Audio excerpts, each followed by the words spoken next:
रामानंद सागर के मशहूर टीवी धारावाहिक रामायण में कैकई की भूमिका निभाने वाली अभिनेत्री पद्मा खन्ना 73 साल की हो गई हैं। इनका जन्म 10 मार्च 1949 को बिहार में हुआ था।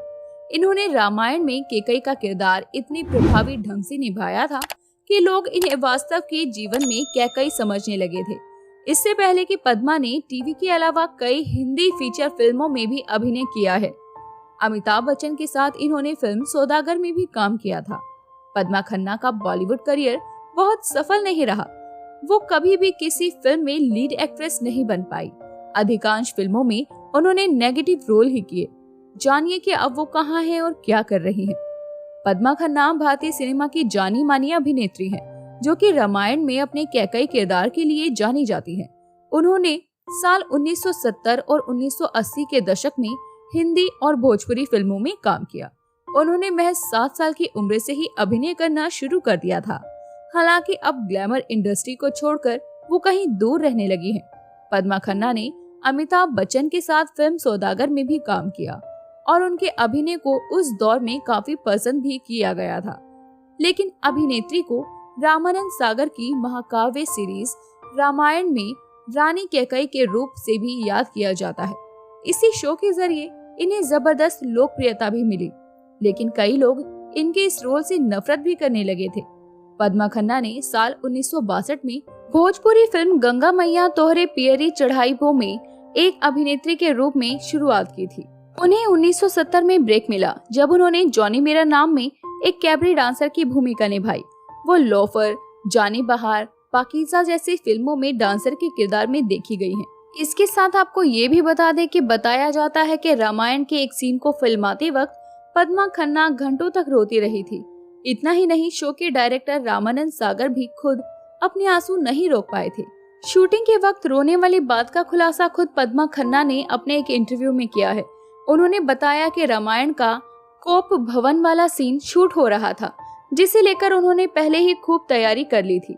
सेट पर सभी को पता था कि ये एक बेहद इमोशनल सीन होने वाला है, लेकिन वहाँ किसी को भी इस बात का अंदाजा नहीं था कि इसे शूट करने के बाद पद्मा खन्ना की ऐसी हालत हो जाएगी।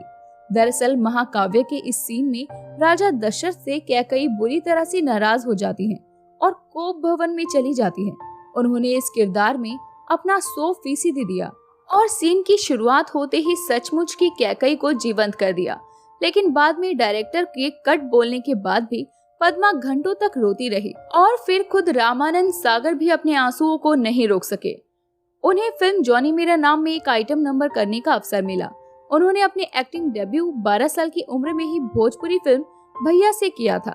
पद्मा ने बॉलीवुड फिल्मों के लिए अनेक पॉपुलर कैबरे डांस गीत किए हैं। इनमें से जॉनी मेरा नाम, कश्मकश, गरीबी हटाओ मूवी जैसे कई नाम शामिल हैं, जिनमें उन्होंने कैबरे डांस किया है। इसके अलावा इन्होंने गंगा मैया तोहरे पियरी चढ़ाई बो, विदेसिया, बलम परदेसिया, धरती मैया, दगाबाज बलमा, भैया दूज, हे तुलसी मैया जैसी भोजपुरी फिल्मों में भी अभिनय किया है।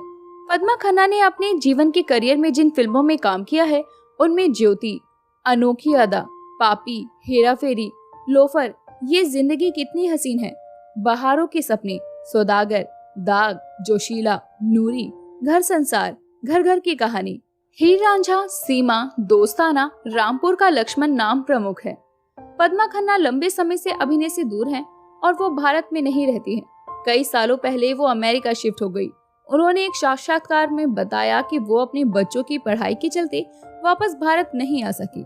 Film director Jagdish L Sidana से पद्मा खन्ना ने शादी की थी। इसके बाद दोनों अमेरिका के न्यू जर्सी शहर में शिफ्ट हो गए। विवाह के बाद अमेरिका में बस चुकी पद्मा ने वर्ष 1990 में इंडियानिका नाम की डांस अकेडमी खोली। अभिनेत्री की पर्सनल लाइफ को लेकर बात करें तो इनकी शादी दिवंगत फिल्म निर्देशक जगदीश एल सिदाना से हुई थी।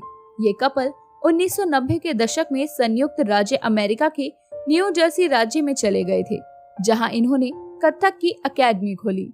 अब वो इसे अपने बच्चों के साथ मिलकर चलाती हैं। आपको बता दें कि हिंदी और भोजपुरी फिल्मों के अलावा पद्मा ने एन.टी. रामा राव, देसो दराकुलू और राजपुत्र रहस्यम के साथ 2 तेलुगु फिल्मों में भी अभिनय किया है। अगर बात की जाए इनकी डांस अकेडमी की, तो इसकी शुरुआत इन्होंने अपने पति के साथ की, लेकिन इसके कुछ वर्षों बाद ही इनके पति का निधन हो गया। इन दिनों वो अपने बेटे और बेटी के साथ मिलकर अकेडमी को चला रही हैं। साथ ही इनकी आय का माध्यम भी यही है। पद्मा को करियर का सबसे बड़ा ब्रेक 1970 में मिला था। तो दोस्तों, अभी के लिए बस इतना ही। मिलते हैं अगली वीडियो में, तब तक अपना ध्यान रखिए। Bye bye.